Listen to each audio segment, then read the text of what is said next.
Hello, everyone, and welcome to our webinar, Simplifying Psychosocial Risk Management, Taking a People-Centred Approach. My name is Christina, and I'm thrilled to have you all here today. Today, we're here to explore a vital aspect of workplace safety that is often overlooked, but is crucial for creating healthier and more productive environments: psychosocial risk management. In the midst of discussing risk assessments, legislation, and legal requirements, it's essential to remember that our ultimate goal is to enhance the well-being of our people.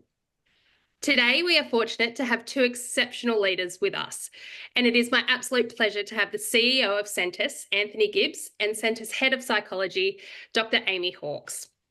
Both Amy and Anthony will be guiding us through today's session, sharing their insights and expertise on psychosocial safety in the workplace.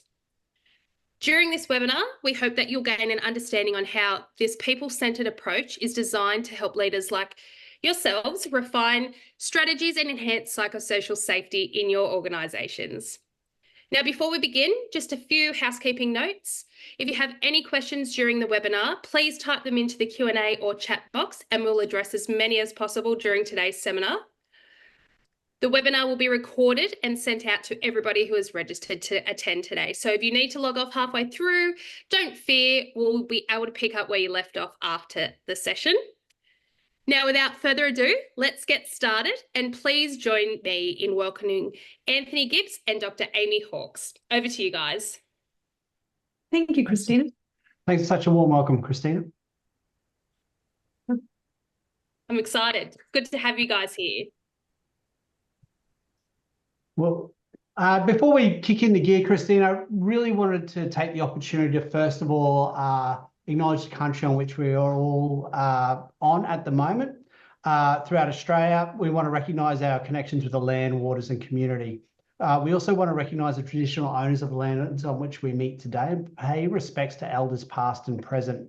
And we want to extend that respect to any Aboriginal and Torres Strait Islander people who might be on the call with us today. So we do this because we value Aboriginal and Torres Strait Islander history, culture and knowledge. And this is a particularly important topic for Sentis. Sentis itself invests a lot of time and a lot of money in conservation of land and working with First Nation communities. We ourselves have purchased close to $2.5 million worth of land in the Pillar Valley in New South Wales with the goal of restoring that land and getting it back to its natural state, but also connecting with local communities to ensure that that connection between land and community maintains. So great opportunity for me to share that little bit of a mission statement that we've all got at Sentis. The other mission that we've got at Sentis is to change the lives of individuals and organisations for the better every day. And we do that through the application of psychology and neuroscience to, I guess, create safer mindsets and overall safer cultures. And certainly, as you mentioned earlier, Christina, psychosocial safety is a crucial part of creating an overall positive safety culture, which we're going to explore today. So, really happy to have Dr. Amy with us today. She's the brains of the operation, and I'll bring along the beard to the conversation. So, Amy, we'll keep kicking along. Thanks. So I can see some familiar names on the call as well. We've been around for a long time at Sentis, as you can see on the screen there. We've worked with a lot of organisations in a lot of areas, and we're very proud of the work that we've been able to do. But we're all here to learn about simplifying psychosocial safety. So we'll jump into that. So the way we're going to tackle this today is in these 5 steps. They're going to be pretty punchy. However, we do encourage questions throughout, and Christina will jump in and let us know what those questions are as they are being shared. We'll do our best to answer them. So the way we're going to tackle today is we're going to briefly do our best to attempt to demystify psychosocial safety. I think a lot of the conversations and a lot of the rhetoric around psychosocial safety have probably made something that's a fairly complex area and made it not only more complex, but potentially more scary. So we wanted to spend a little bit of time just unpicking that and unpacking that a bit more.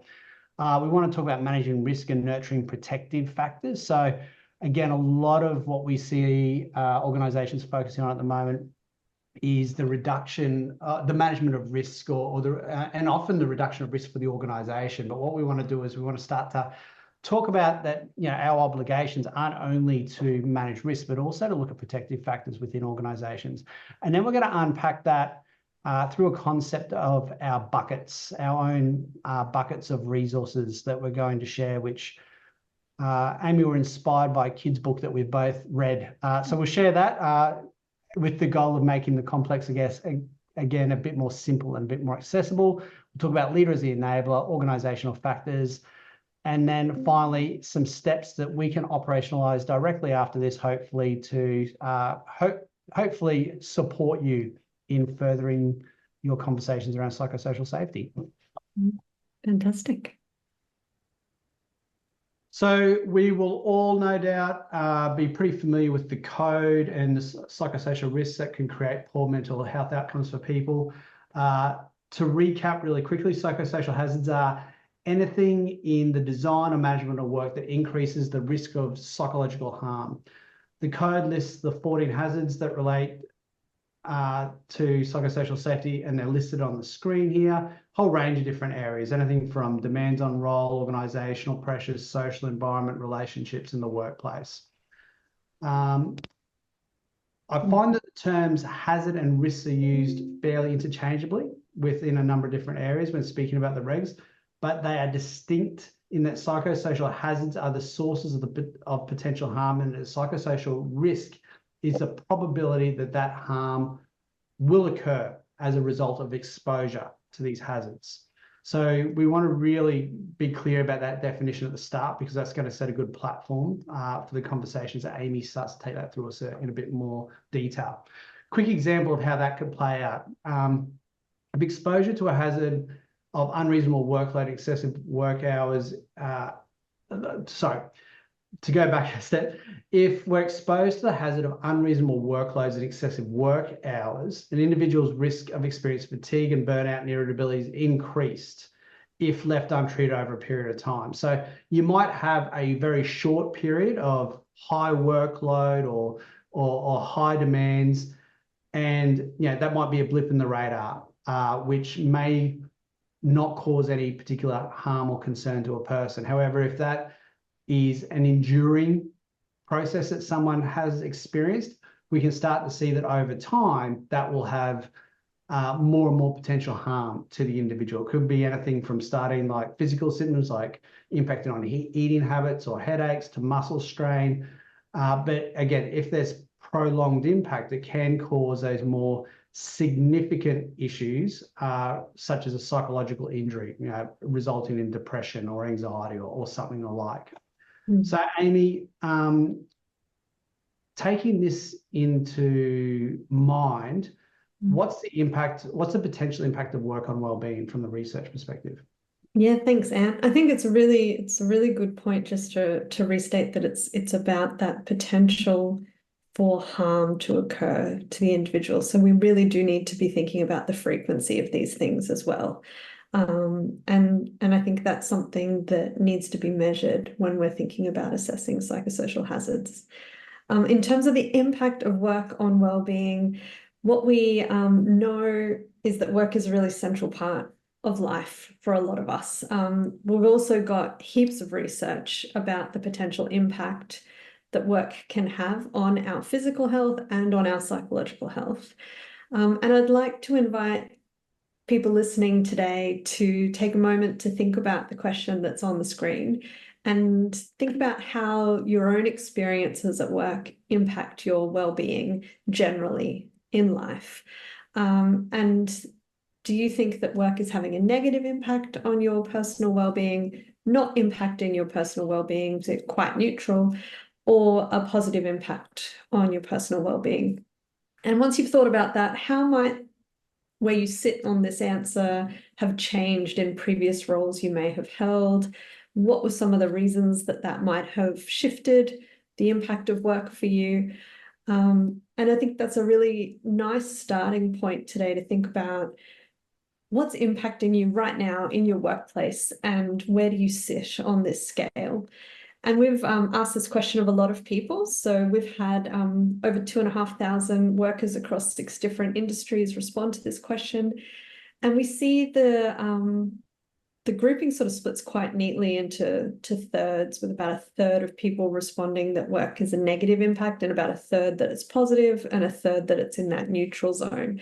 So for me, this is a really clear need for the psychosocial code of practice, the regulations. If we've got 1 in 3 workers feeling that work is having a negative impact on their life, we need to be doing something about that. Can I ask a quick question, Amy? Do you think, yes. like, just in my own mind, thinking of this question, Yep. I know that as I've gotten older, in the different roles that I've had, I'm experiencing a more positive impact as opposed to a negative impact. And I think that that might have something to do with just growing and setting more boundaries and understanding myself a little bit more. Do you see a trend in age versus what bucket they sort of go into, negatively, does not, or positively? That's a really, really interesting question. From this particular group of people, I haven't split it down by age, but you've raised some curious questions for me now, so I might go have a look. In terms of the literature, I'm sort of thinking about some of the work satisfaction and life satisfaction research that actually often shows it's a bit of a sort of U-shaped curve, that we start out often quite satisfied, we go through a period of a bit of dissatisfaction, and we sort of tick back up. Like a honeymoon period almost. Yes. Yeah. So I would expect that for some people like yourself, they might have progressed and, as you said, gotten to know yourself better, put in place better boundaries. I think it probably also, if you think about the workplaces that you were in, the managers that you had supporting you at that point in time, and perhaps think about the qualities of the organization and whether or not some of those things had also shifted as you've progressed through your career. I would hope that one of the reasons that you might be feeling like it's having a more positive impact is that you've actually got a workplace that is supporting you and what you need, and potentially in the past that might not have been the case in other roles, and sometimes that can be a reason why people don't stay in their roles too. So interesting. Sorry. Yeah, I'm not sure that it would be fully and only related to age, but I do just a contributing factor, maybe. Yeah. Yep, absolutely. Good question. Thanks. Lovely. All right, I'm gonna pop on to the next slide. In terms of the intent behind the psychosocial legislation here, we've just talked about the idea that 1 in 3 people in our workplace might be feeling a bit of a negative impact from work, and there really is that need to put in place some structure and some clear expectations around the management of that stress and strain at work, helping organizations try and define what hazards should they be looking for, what's a process they should think about in terms of controlling it. And this would be a model I'm sure is quite familiar to most people on the call at this point. We've seen this quite a bit now. And it's a really useful way of thinking about how we can approach and control our hazards. But one of the things that Ant and I really think is also important is that impact on our people and the benefit to our people. And at the end of the day, it's really about improving our workplace and ensuring that people are well, that they're not harmed, that they're going home safely at the end of the day. And so what we're really keen to focus on today is that benefit to our people, and how they can stay safe, well, and engaged. Yeah. So the underlying idea behind that risk management process that's on the screen there is really about helping organizations to get that conventional safety idea right. And we talk about that as moving from -10, where you've got a lot of problems that might need to be fixed, up to 0, where you've got compliance, you've got basic health of your organization, sort of perhaps you could think about it in that neutral range. But what we're really keen to talk about is that shift up towards that positive 10 as well. So how do we make the workplace better?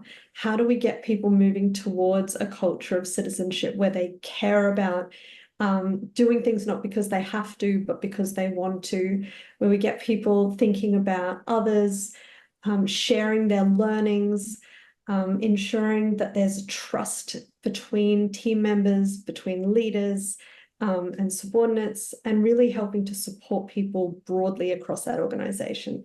So beyond just getting people to follow the rules, how do we really create a culture that's characterized by these features? And one of the things we've found really helpful is this safety experience model to unpack the idea that these things don't exist in isolation. We need to think about our physical environment that we operate in and that we experience every day, be that sitting at a desk, working at heights, working in a truck, driving. What is your environment like? What are your hazards that you're experiencing? What sort of shift work or hours are you expected to do? What's that environment that you're operating in? We then have our psychological experience. So I like to think about that as more internal to us and the experience of the individual's health, resilience, well-being, how engaged and satisfied are they with their work. And then we also have our social experience, our interactions with others. Is it collaborative? Is it competitive? Is it trusting? Do you feel like you can speak up? Do you feel like you're going to be blamed?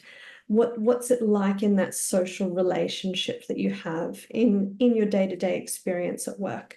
And we can easily see how these things interact together. They can't sit separately.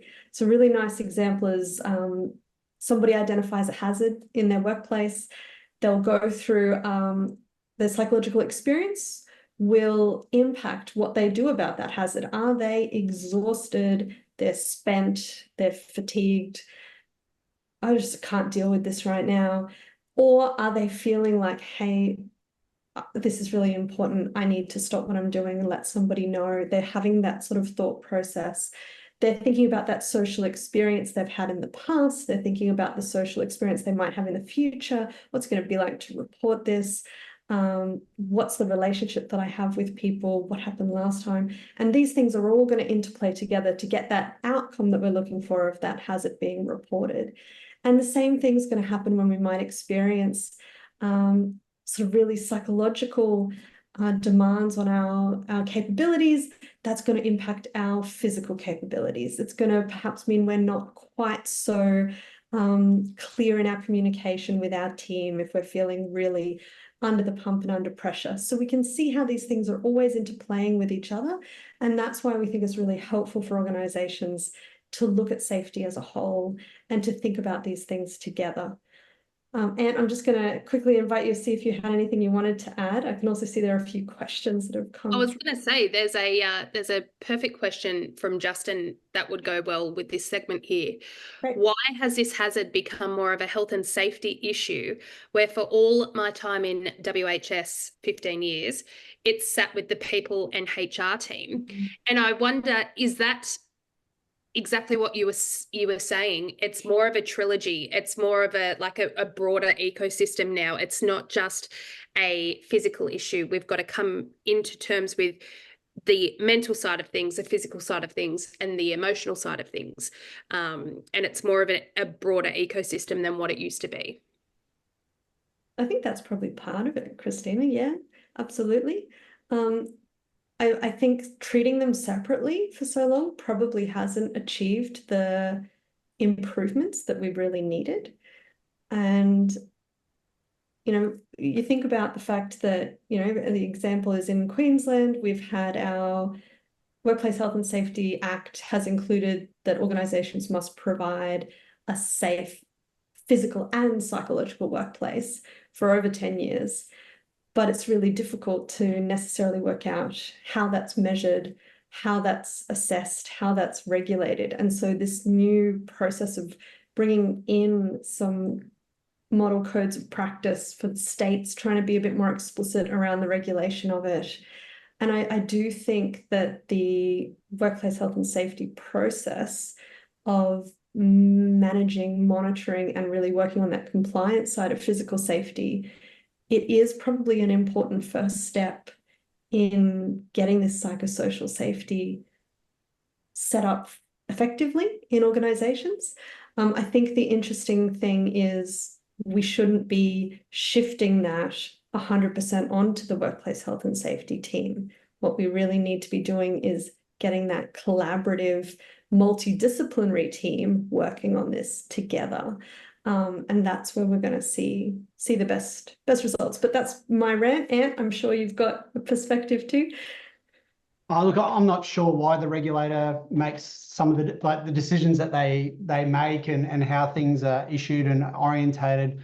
But in this instance, I certainly think it's a good thing because, over the last sort of 16, 70 years that I've been doing this, the thing that I commonly find that holds organizations back from creating a more positive safety culture as a whole isn't actually anything to do with physical safety, isn't actually anything to do with policies, procedures, rules, guidelines, guardrails, those sorts of things. It's actually the nature of the relationships between people within the business and people's feeling that they can speak up and raise concerns, raise issues, be part of the problem or be part of the solution when a particular problem or challenge is identified. So regardless of where it's come from, we actually think this is a great opportunity to move health and safety in most organizations forward, quite significantly, because it does draw attention to those aspects of safety which probably didn't get the airtime that they previously did.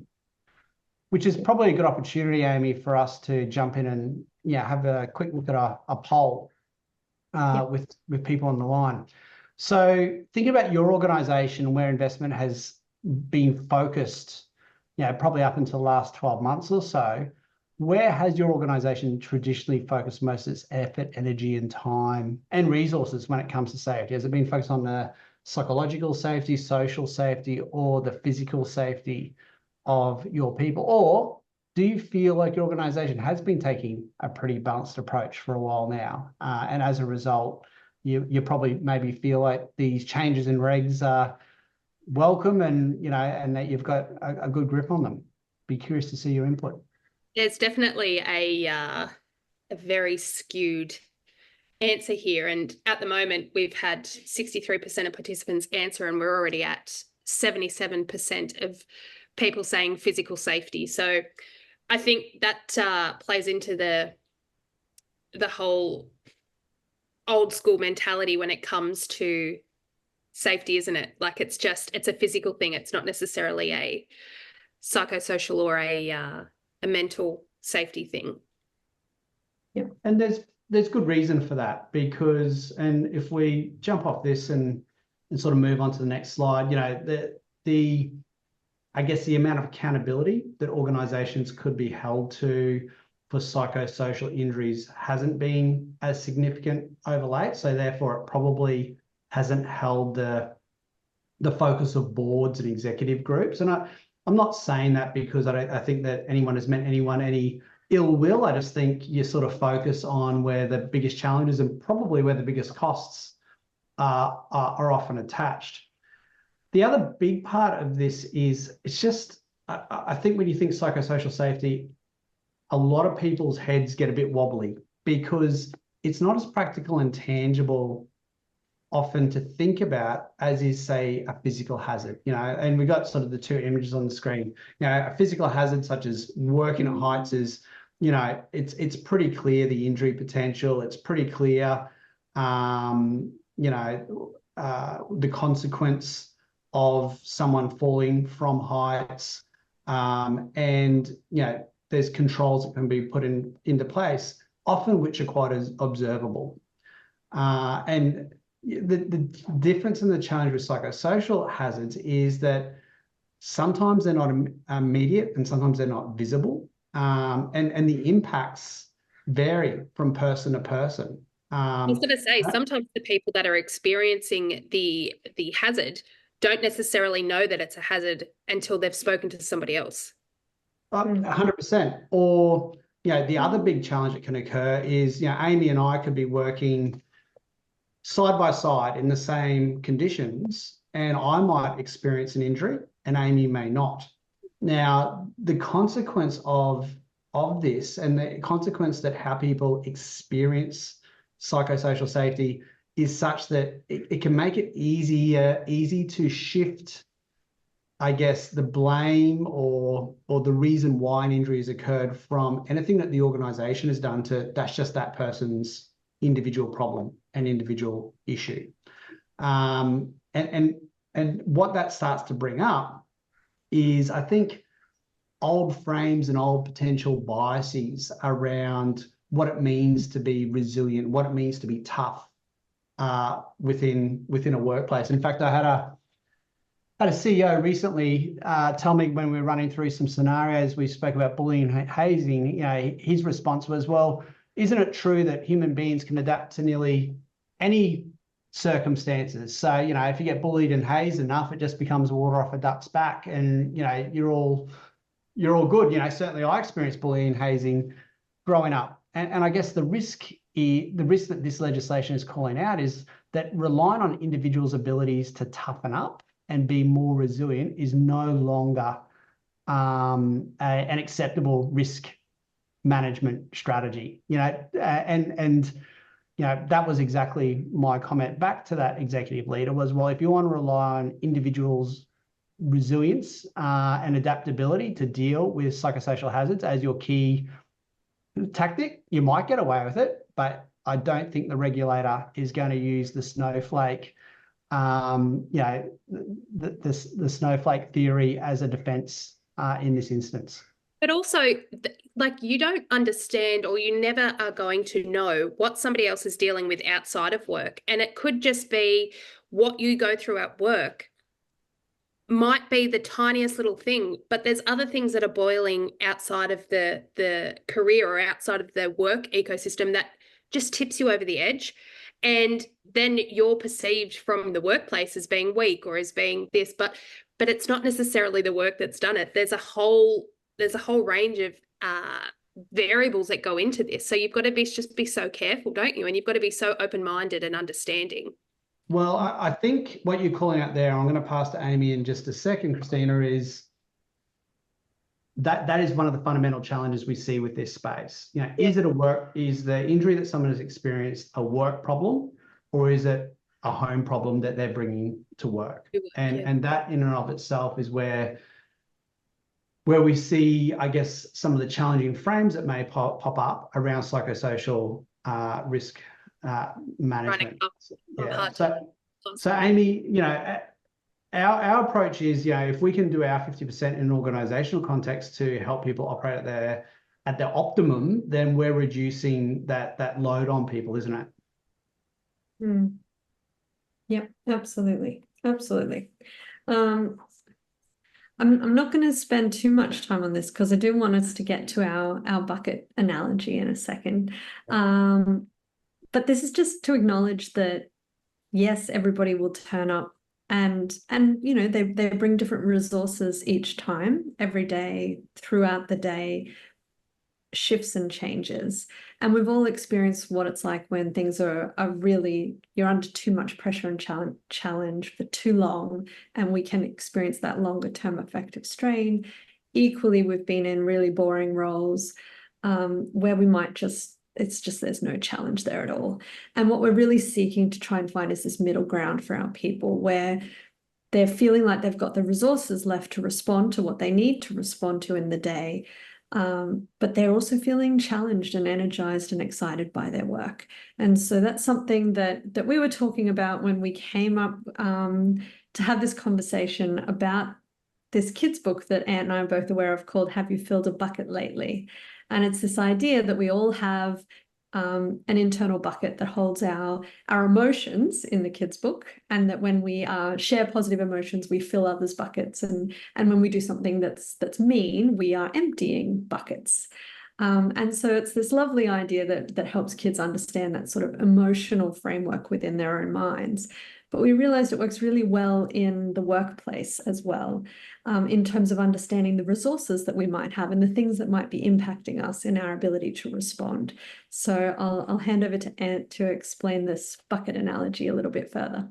Thanks, Amy. And look, we like this analogy because it takes something which is, I think this conversation is often very legislation orientated and makes them more human. So the way that we think about this is to imagine it within each of us, we've got a bucket, and that bucket is full of the resources, full of the good stuff that helps us get through our days with the resilience and resolve.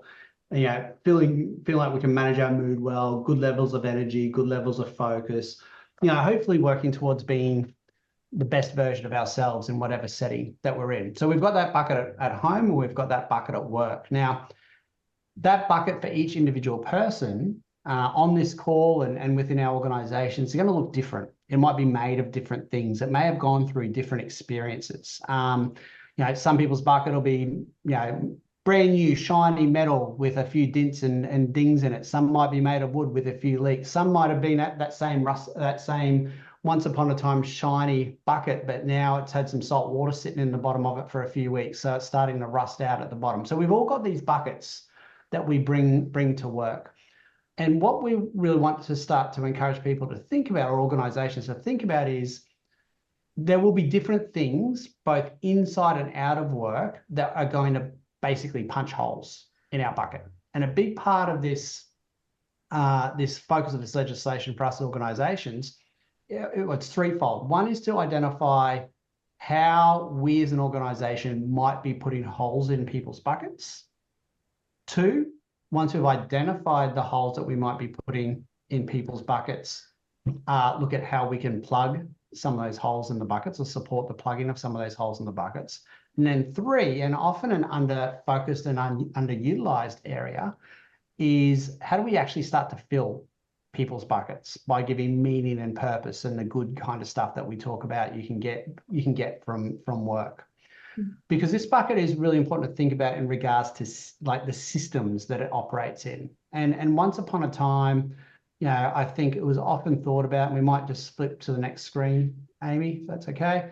I think it was often thought about, back in maybe before I entered the workplace anyway, that, we've got, one bucket for home and one bucket for work, and never the two should meet. And in fact, possibly, when we had maybe, different gender roles and we didn't have so many people having to carry so many different roles and responsibilities, maybe you could have two separate buckets to a certain extent. But certainly what we've identified now is that we've got one bucket that is required to operate within two systems. And so both those systems are impacting and potentially drawing from the bucket.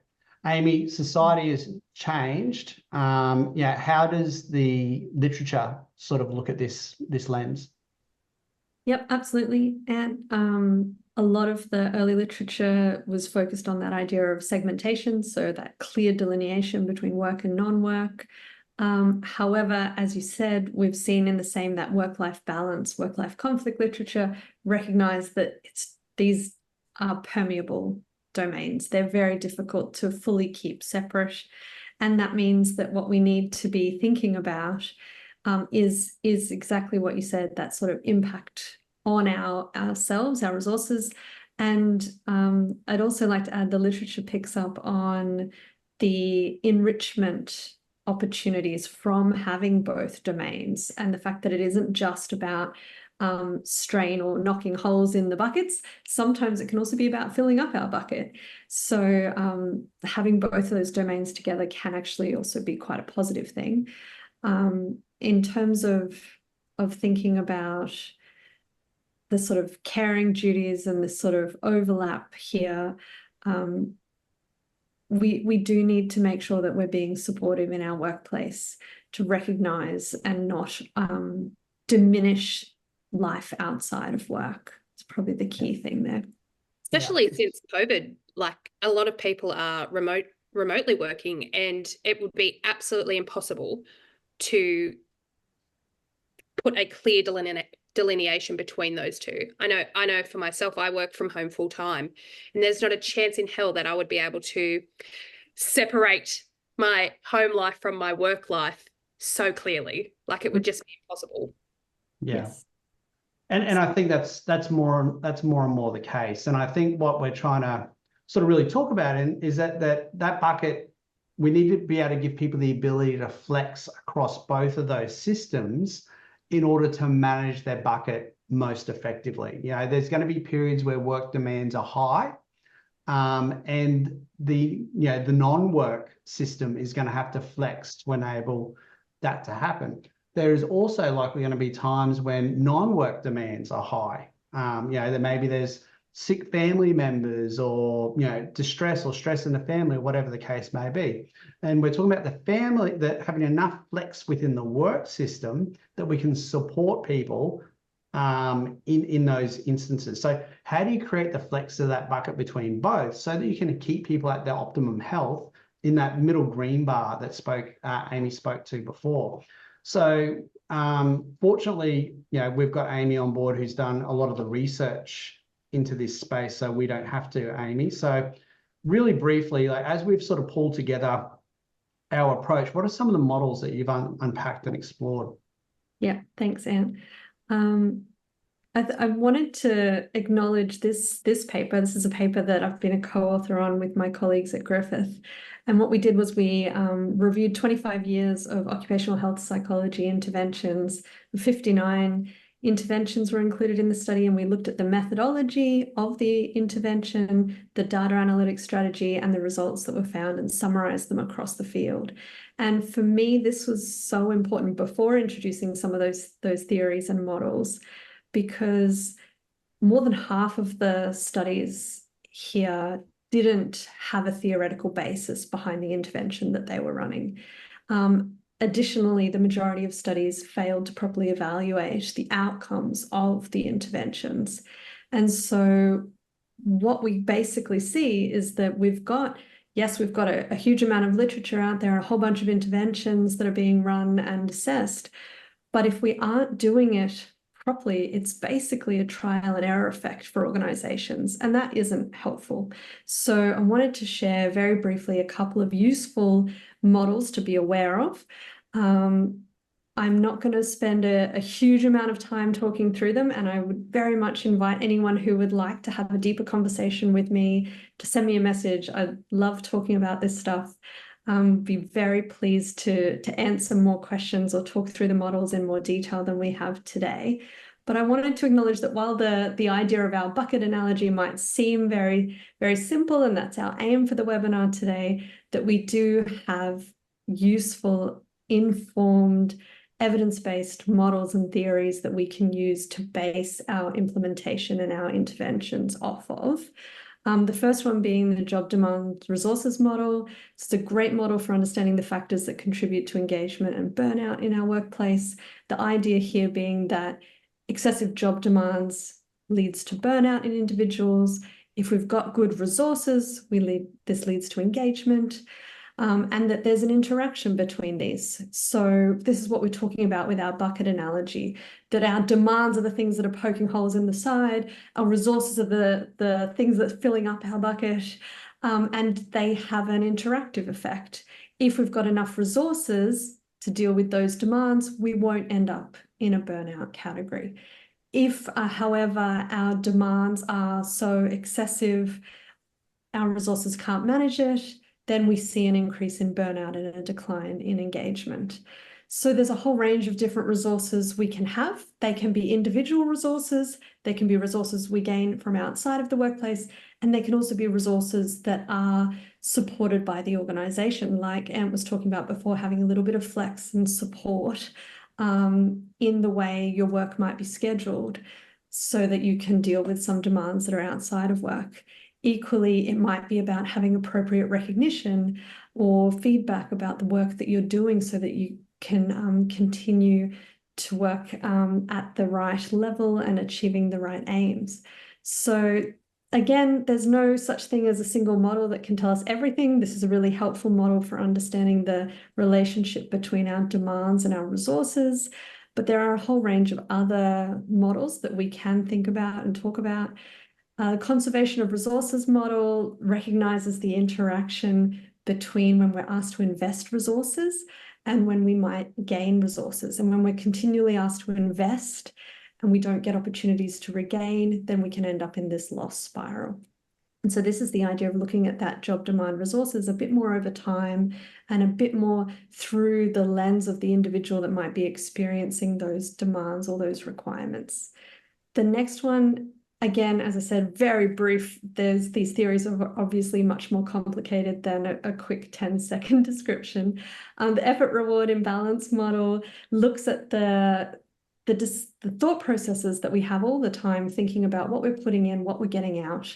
How does that compare to others around us? And again, this can be really helpful for thinking about, if somebody's drawing something out of our bucket, if something's knocked a hole in our bucket, how does that feel? What are we getting back for this? Again, how's this impacting other people around me? So we are constantly in this thought process, and that can help as a manager to understand what's going on for your people and how you might be recognizing and rewarding performance. Our transactional stress model is really helpful for the way people process and think about what's going on. It's a fairly detailed model, but it helps explain why one individual might also appraise the same stressor, like the example Ant gave before, in a totally different way. And it's because of their past experiences, their coping strategies, the learning that they've had.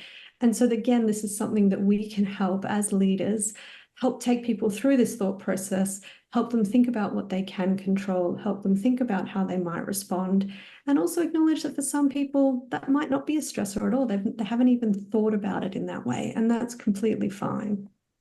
Psychosocial safety climate, really useful model developed by Maureen Dollard at the University of South Australia. Again, starting to think about that idea of the workplace and messages that the workplace is sending about the priority and commitment around psychosocial safety. And then you've got the broader safety culture climate models. As I've said, our model really focuses on safety quite holistically, recognizing that the physical, social, and psychological elements are all present. And we can think about culture through a number of different categories, including the individual, the workplace practices, the environment that they're in, and the leadership that might be supporting that.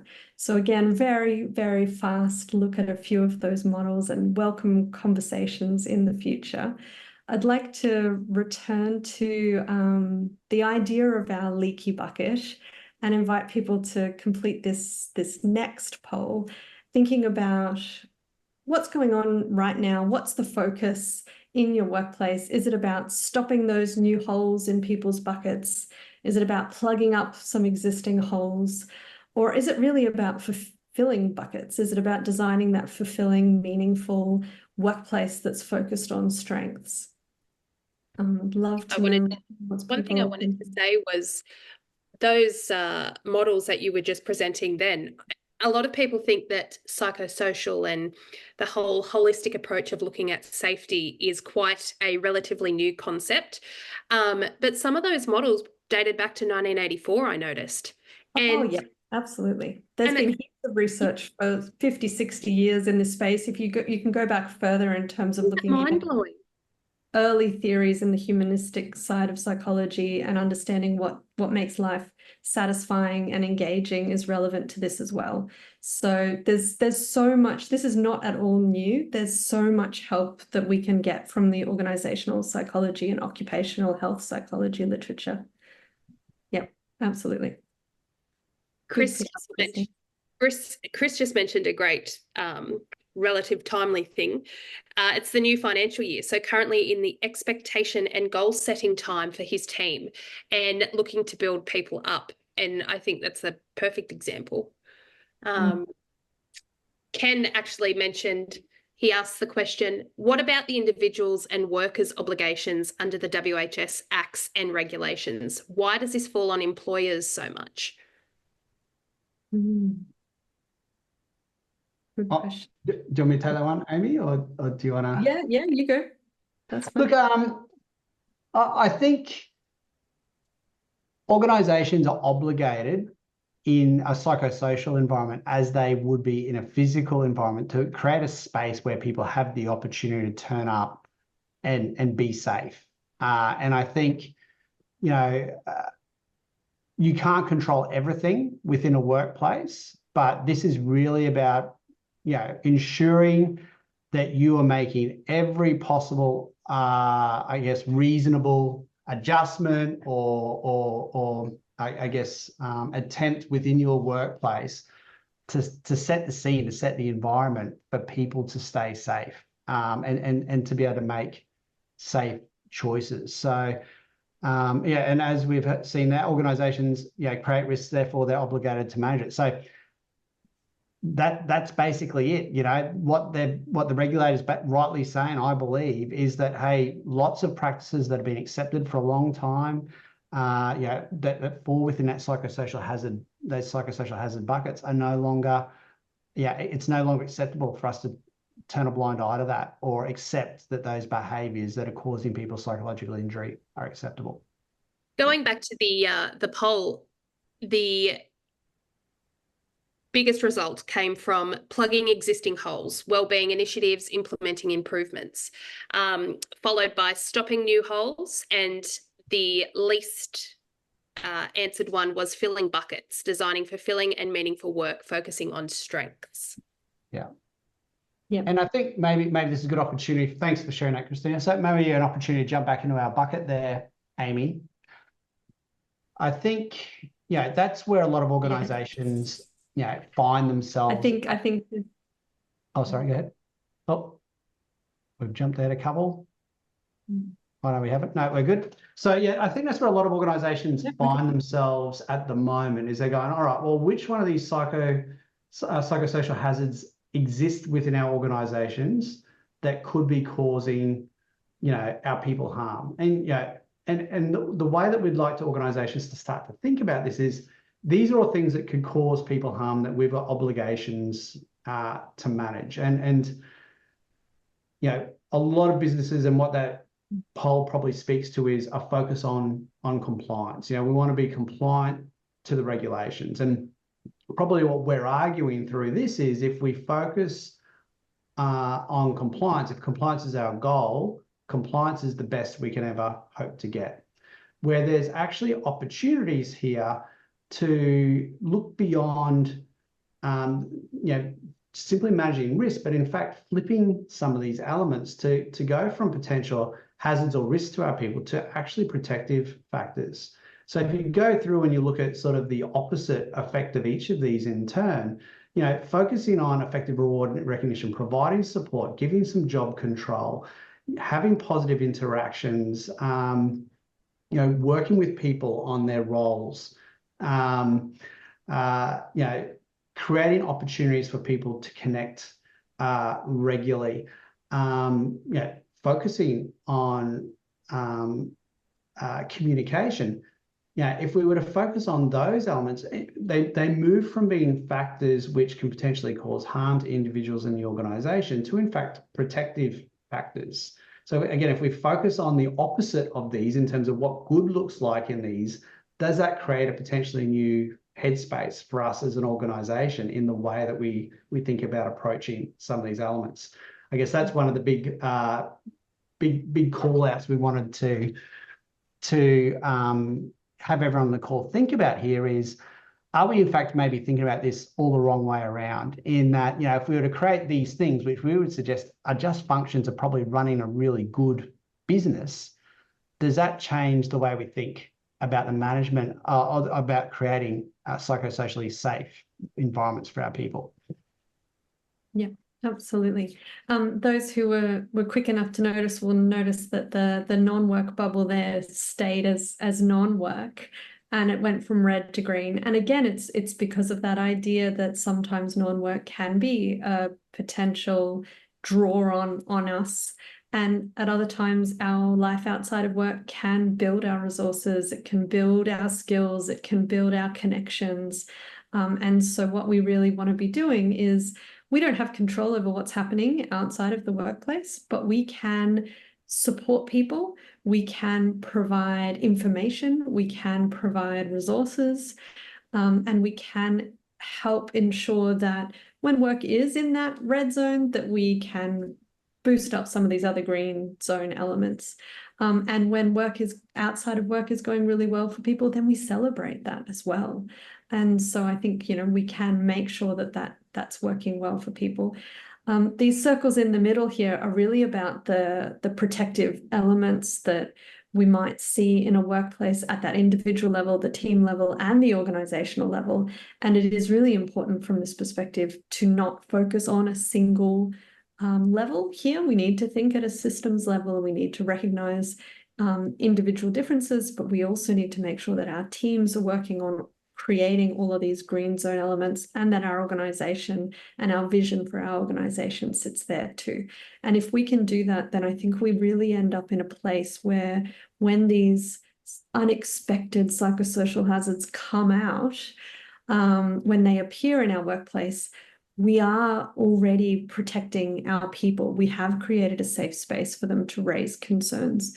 We have created positive interactions and social experiences.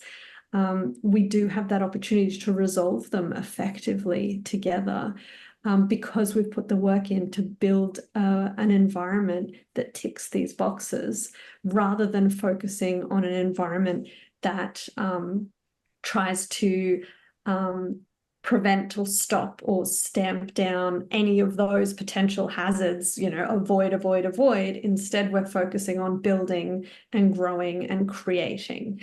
And I think, as Ant said, these things are not things that anybody would argue we should be trying to avoid. These are things that are part of an effective, positive workplace. I'd say it's a really positive, like a powerful slide just in itself, isn't it? You could do a whole session on this slide alone. It's incredible. Yeah, no, thanks. It did take a while to work out how to make sure we could communicate everything on this slide, because we're aiming to make it simple, but there is a lot of complexity in this space as well. So what we thought we'd do is take everything that was there and say, if we had to bring it down, 6 key things that if you could keep in your mind, what would you take away from this? These are some of those key things. If we can have a focus in our workplace on these 6 key things, then we're going to be doing well. Absolutely, Amy. So positive communication, fair processes, support and connection, manageable demands, clarity, and good work and job design. So, I think if we go back to that continuum model, we want to, where possible, move things from a potential hazard to neutralizing the risk attached to that. But then also, where possible, if we can flip the dial to create the positive element of these, it actually starts to become a protective, preventative factor, so that you do have some buffer for individuals. Should one of those areas fall down, some of the others can pick it up and provide that person with some potential support. So, Amy, there's a process that can be used to tackle undergoing this transformation. Yeah, we use this model for lots of different things, but it works really nicely in this psychosocial space as well. Thinking about understanding the situation that you're in, collecting some useful data, getting that vision, direction, planning stage done in terms of your design, implementing the changes that you want to make and seeing those things sustained, and then evaluating them well. And you'll see how this sort of relates to some of the literature I was talking about before as well, in terms of spending the time to understand what's going on, get a clear direction, a clear hypothesis or theory about what you're trying to improve, and then evaluate that properly at the end to demonstrate that change that's been made in your workplace. I'm not sure, Ant, if we've got time left to go through some of the research slides next. Maybe we just go super quick into the next couple. Okay. So we've done a bunch of research. Anyone who's worked with us for a long time will know that we do a lot of safety climate surveys. And if we move to the next slide, now organizations that are able to undergo transformations like this effectively get now the first 2 elements, normally 9 times out of 10. That is, they create a clear safety mission and vision, and they basically align their executive team around it. And I guess for anyone on the line that is attempting to create this transformation, what we're hoping to provide with this idea or concept of the bucket and getting helping leaders to understand that, people perform on a continuum, and that our work at business, our job is to support people keep their buckets full, is that hopefully we can start to move the conversation away from avoiding harm to building capacity within our businesses, to giving people the resources to flex and meet the demands that home and life will provide. Because ultimately, if we can have a high performing group of people who have got their buckets full, we're going to see much stronger overall organizational outcomes. If you're looking at tackling, if you're sort of wondering how do we get started with this, data is the best place to go to. We will share these slides afterwards. We've just had a poll pop up, but yeah, we'll keep going. There's a whole lot of data that you can assess to look at these things. If you're able to nail, so again, this slide will go out. Feel free to check in with us if you'd like to get more detail on this. If we're able to sort of nail this and get it right, we then recommend generally focusing on leadership first. If we go to the next slide, leadership tends to have the greatest correlation with wellbeing climate. And then if we move to the next slide, Amy, getting leaders to focus, I guess, on the role that they play. So I think one of the biggest risks we've got with this space is that psychosocial safety is outsourced to the safety department. It can't work like that. Our strong recommendation is to upskill leaders in firstly knowing what their role in creating a positive safety culture is, but also giving them the skills to be able to have conversations with people. And this is beyond things like mental health first aiders, which are great initiatives. I think having those sorts of initiatives within businesses is great, but the risk we have is that we outsource the conversations that leaders need to have to third parties, where a lot of the research from people like Maureen Dollar that you mentioned before, Amy, talks about, one of the key protective factors for people when it comes to psychosocial safety is the relationship that they have with their direct leader. That's right, Amy? Yep, absolutely. That role of that leader is so key and so important. And I think if we look at it as that protective factor, that's a really helpful way to think about it. Again, the leader doesn't operate in isolation, and we need to make sure that the system and the structure and the organization that's supporting that leader is present, and that we're not actually creating new hazards for our leaders either. So again, we do need to think about how we're setting our leaders up, how we're supporting them to have those conversations, and how their leaders are encouraging and supporting that process as well. And that's why we think it can be really helpful to complement your psychosocial risk assessments with a proactive leadership assessment to work then on developing some of these leadership skills and behaviours. Great, Amy. So once we've got the data, come up with a plan and kick it into gear, basically. So what we'll do, we'll look at wrapping up the conversation now, Amy. If we just scroll through a couple more slides. What we just wanted to make, I guess, available to anyone that is on the call is if you'd like to jump on a call with Amy or myself and spend a bit more time on this deck, since we had to rush the back end, we would love to be, love to be able to spend some time with you, talking you through anything that you may have more questions about. Feel free to click yes, and one of our team members will be in touch around that. I think that poll came up earlier.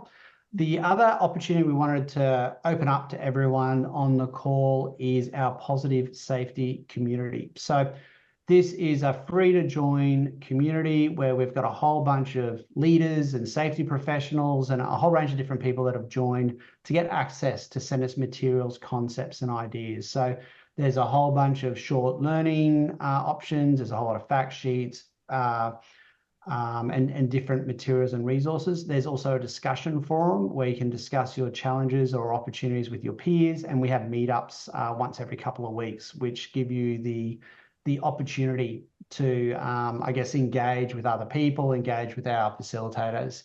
Dr. Vanessa leads that project, and she is the author or the co-author of our recently published Positive Safety book, which talks about that three section model, that physical, psychological, and social safety. So If you are looking to continue your learning and build connections and networks, we encourage you to sign up by scanning the QR code or going to that website link on the screen. So positivesafetycommunity.com.au/register. That sounds incredible. I love it. And I'm so excited to look into this further, and I'm just so happy and grateful that you guys have joined us all today to be able to learn so much more about psychosocial safety within the workplace. There have been a few questions that have gone unanswered and a few comments in the chat box, but just mindful of time, what I'm going to do is send those questions out to everybody to Anthony and Dr. Amy, and we will get back to those people individually, as well as providing answers within the newsletter that I send out after today's webinar as well. So don't stress. If you have something that you want to chat about, please reach out to either myself, Dr. Amy, or Anthony. As they mentioned, I highly recommend signing up to this positive safety community. I know I definitely will be, and looking into getting one of those books too. That sounds amazing. So do you guys have any final words? No, it's great to see so many people online, so engaged, and thanks for hosting so well, Christina, as always. Cheers. No worries. Have a wonderful rest of the week, everybody, and we look forward to seeing you again soon. Great. Thanks very much. Yeah, cheers. Thank you.